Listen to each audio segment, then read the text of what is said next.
All right. I've got to show you this quickly. Look at my lovely little oil lamp that I got. It's nice, isn't it? Anyway, everything to make the garage more cozy. It's freezing today, hence the jumper, the scarf, all this business. So, I just wanted to, first of all, Happy New Year. I haven't seen you in a long time. I'm probably averaging one video every 5 weeks at the moment, but that's a different story. So the GS, some issues have come about with it. Nothing major, nothing too serious, but I thought I would let you know what those issues are and the possible solutions for one of the issues and a solution for the other one. So the first issue being the left-hand fog light no longer works. It's funny because exactly the same thing happened on my Triumph as well. It just stopped, and you kind of get this intermittent flicking now and again, but generally speaking, it doesn't work. Now, there was a chap on, now if the same thing's happening to your bike, before you splash out a load of money and get a brand new fog light, try this first. Take the fog light apart. It's quite easy to do. There's three little screws at the back. You have to dig out little bits of plastic that BMW have put in there to stop you taking it apart, because God forbid you work on your own motorcycle and save yourself some money. But that's what you got to do. So you got to take these little bits of plastic, little droplets that they've put into the back of the screw heads, take the thing apart and just let it dry off. Put it in your house, let it dry off for a couple of days. And according to some people on YouTube, this does the trick. It just dries it out. Because sometimes you get a little bit carried away with the old jet wash and water can get blasted in there, and it just stops working. I tried all that. I tried taking it apart. I left it in the house for a week near a heat source, not on it obviously, but near a radiator. Get plenty of heat in there, try and dry it out, and to no avail. So I think it is just completely knackered. So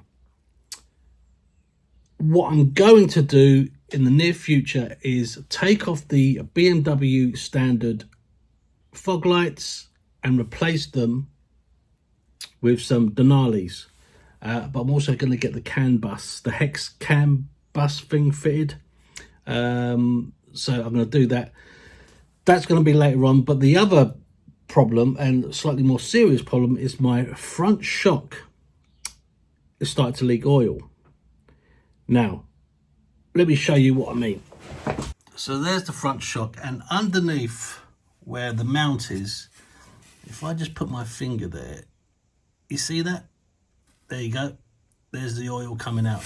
I only noticed this about a week ago, and I started to see these little sort of droplets of oil on here, and it pretty much can only be one thing, and it's definitely the front shock is starting to leak. Now, the issue with getting the front shock off and getting it serviced is, let me get up. So effectively you have to take off all the fairing, all the plastics, all the bodywork, all has to come off, including the tank. And I also believe you have to take the airbox off as well, or sort of move it out of the way. Now I've seen guys do this on YouTube, and I've got to say, it looks like a right pain in the backside to do. It looks like a major job. For me, it would be anyway. That's going a little bit beyond what I'm capable of. I mean, I could do it, but whether I could put it back correctly together is a different thing. Because you've got all the connections underneath the tank, all the wiring, all that sort of stuff. So let me flip you back round. So there's a chap called Lucas, and he runs a company called T-Tech Suspension. I think it's T-Tech. And I spoke to him, and he said, yeah, bring your bike down. I can strip it all down. I've done that before.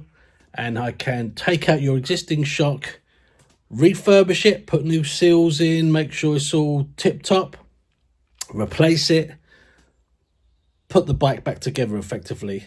And he quoted me 350 quid, which I think is excellent value considering the amount of work that is involved in taking the front of the bike apart. So that's where I stand. That's what I'm going to be doing soon. I just thought I'd keep you updated. So other than that, the bike's been absolutely tip top, completely faultless. It's been brilliant riding it in and out of London every single day. It's holding up its finish really well. I did give it a clean as well, so it looks really great at the moment. So yeah, that's it.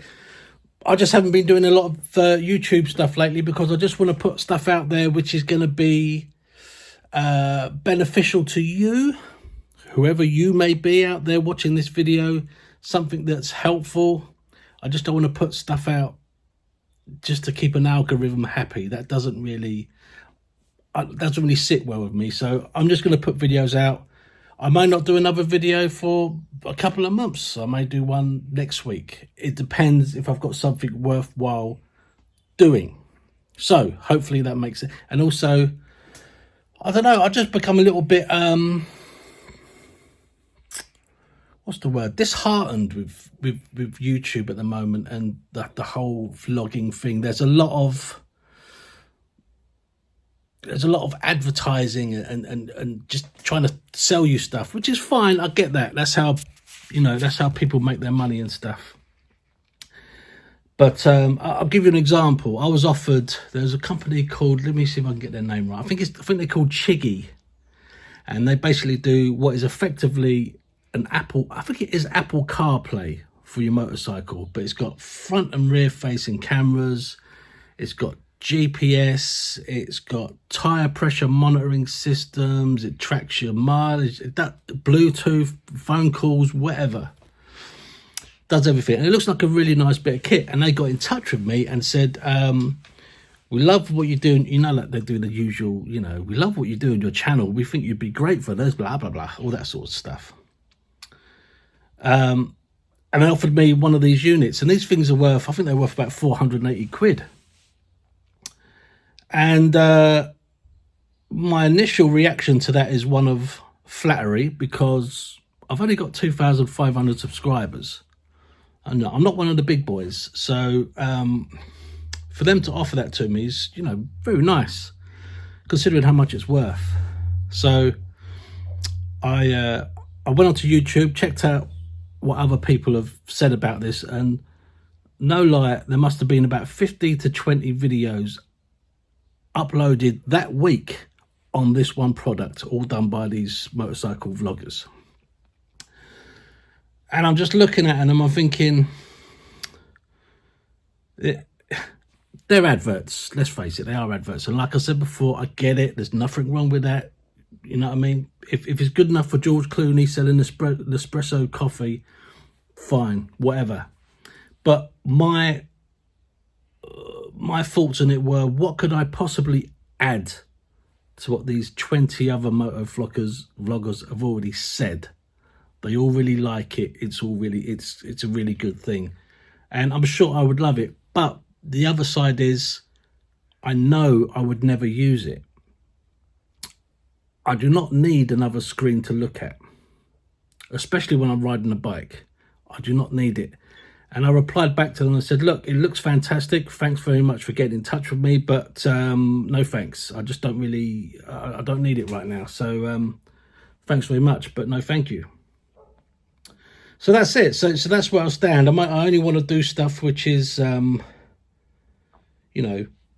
beneficial or even if one person gets benefit from it or help, even if they know, if they watch one of my videos and they go, right, don't do it like that, it's still helping in my opinion. So for example, the tire glue, the puncture repair, rubber glue stuff, amazing. That's still holding that the air in that tire hasn't lost a single PSI since I've done it, I don't know, a month ago, 2 months ago, something like that. Excellent stuff. would happily advertise that, because I've used it and I know it works. And that wasn't an advertisement, that was something that's recommended to me, which I've used. Anyway, you get the idea. I hope that all makes sense. Nothing I say makes any sense, but you know what I'm saying. So, guys, again, Happy New Year, because I haven't seen you in ages. Hope you all had a lovely Christmas. And I'll see you again soon-ish. I don't know. Take care, guys. See you later on. Bye-bye.